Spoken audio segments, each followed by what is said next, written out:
RM20 untuk satu baju. Hai guys, so hari tu I dah review kuih raya murah. Hari ni I nak review baju raya murah-murah. Okey, dekat sini harga baju dia betul-betul murah. Kita ada RM5. Lawa-lawa. Serius, tadi tu baju je tau RM5. Tak ada kain, but this one RM10.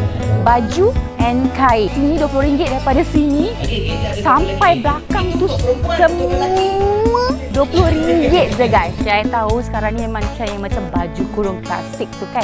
Dekat sini ada guys RM20 je. For those yang plus size, jangan risau sebab dekat sini ada baju plus size juga sampai ni XXL and this one 4XL. Nampak tak?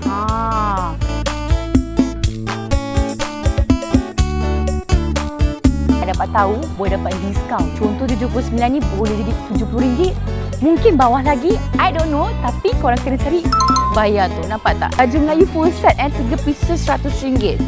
Siapa nak bagi kan? Sekarang kan trend lelaki pakai kurta kotak-kotak. Dekat sini ada, korang tak payah spend mahal-mahal sampai RM100 lebih. Satu dia RM35 sahaja.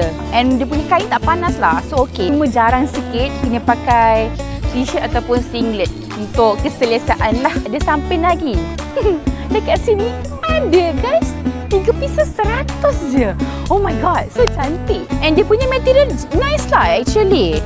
Nampak so expensive, nampak tak?